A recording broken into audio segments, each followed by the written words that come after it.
Hey everyone.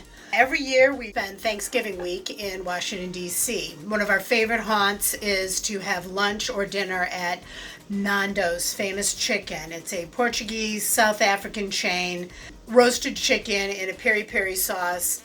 We're going to miss it this year. We're going to have to make it ourselves. So we've read quite a few recipes. Dennis has gone through things, so have I. And here we have onions to go under the broiler, red onion, red bell pepper, because that was what was suggested. We've also got orange and yellow.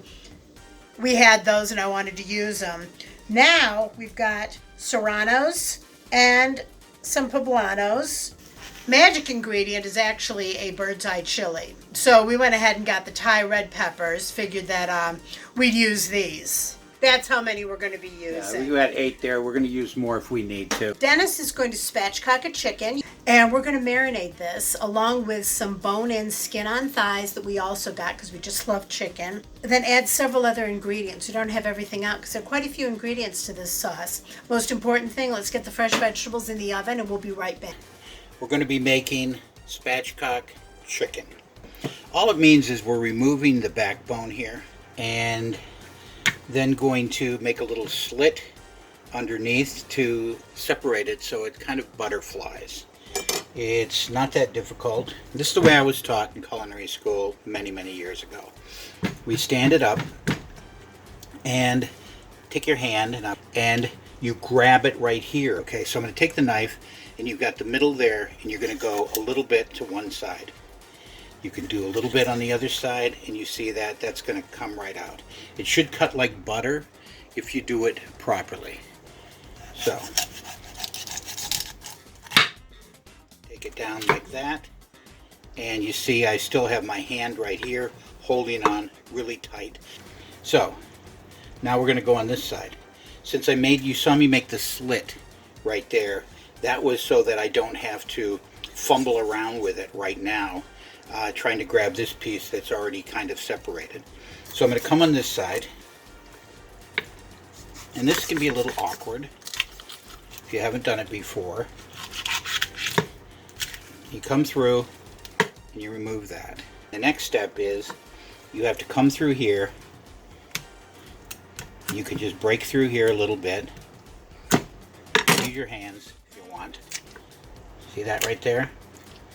You just pull apart. You grab on each side, you slit it first right there, you grab on each side, and you pull apart a little bit. Now it's lying flat, and that's the way it should lie. Our goal here is so that it lies flat, and that's what we have here now. You have it all set up. I'm going to take this, I'm going to wash it, and then I'm going to show you what we're going to do next. Okay, as you can see, the onions and the peppers are out of the oven. And now Christine is going to take garlic. There's probably about 15 cloves of garlic right there, and stick it on the fire before we put these into the food processor. Okay, so I've got the peppers in the food processor. I've thrown the Thai chilies in there. What I'm doing right now is that we're getting some color on the garlic.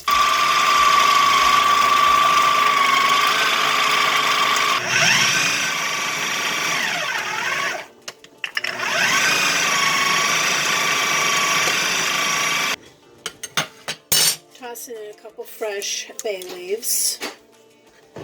Taking all of this delightful pepper, onion puree with that roasty garlic. You can see that. Figure I'm doing something right. Oh, he's got that big cough. He's doing a little bit of a cough, and I'll be very coffee. Big cup coffee. I'll be honest, I took a little spoonful of it, probably about half a teaspoon, and just felt my sinuses clear.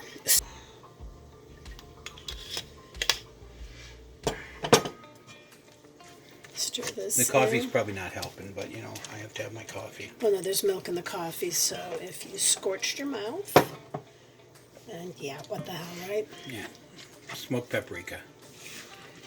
Be bold, go home. And there's the color we wanted. Yeah, I never met any type of smoked paprika I didn't like. No, I'm all about my smoked paprika. Here we go. I can smell my that happy now. Halloween spatula with the witch on it.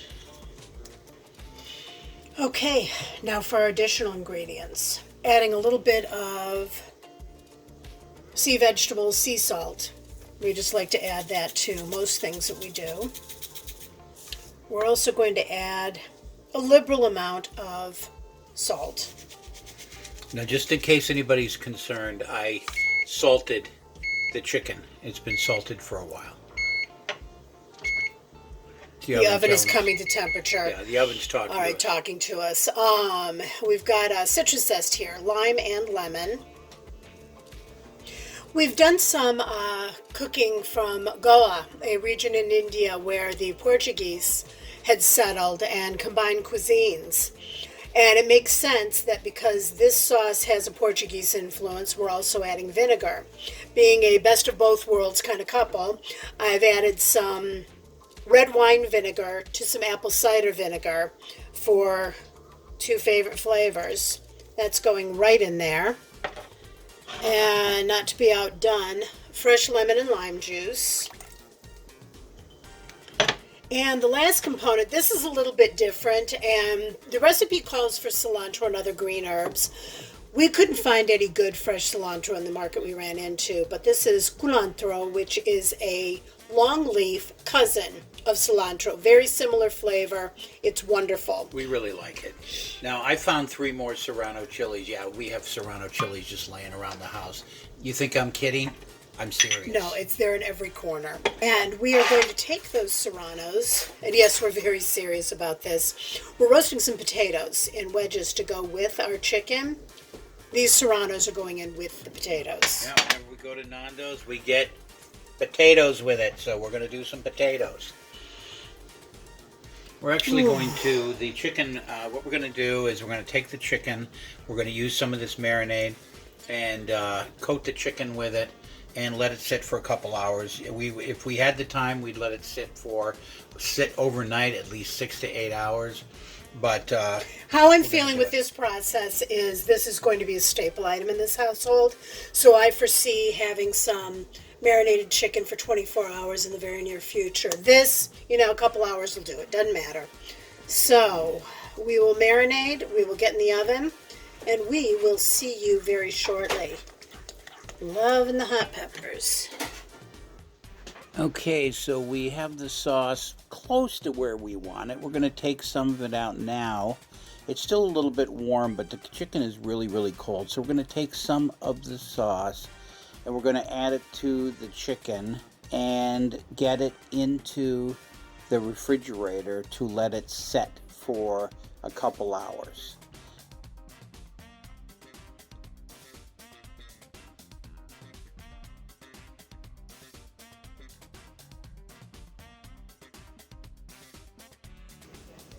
Okay, so 2 hours, we let it marinate.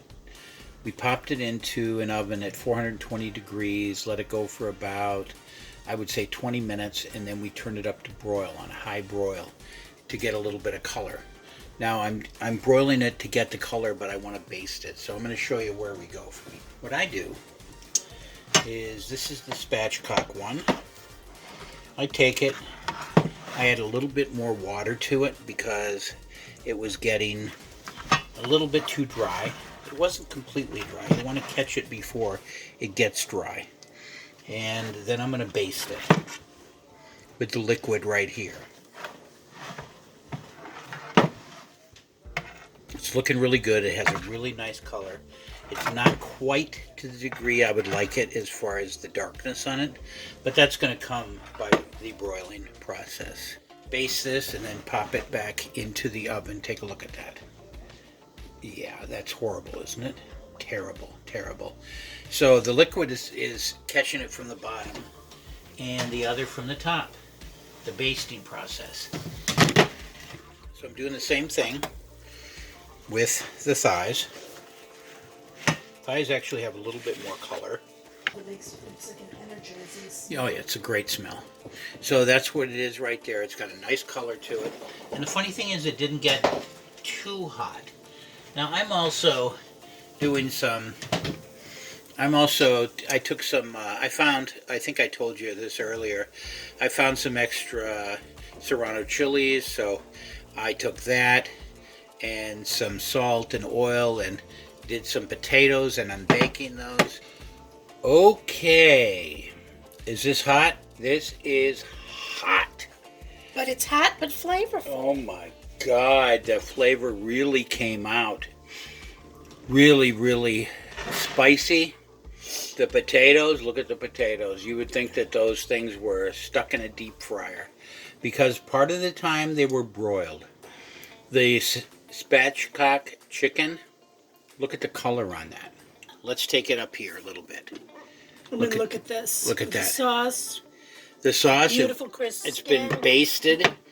The extra chicken thighs are on there. They've been cooked completely This is nice lunch and and brown. dinner for a couple days. This is utterly amazing. This is so, so good. And yes, all you have to do is, a small salad with it on the side. We would consider cabbage and carrot, make a little bit of a coleslaw maybe. And the other thing we had to make was our version of the Nando's mayonnaise that they serve with the potatoes. And that's the sauce that we made mixed with avocado oil mayonnaise. We used Chosen Foods. And to dip the potatoes into that, my God. So we needed that.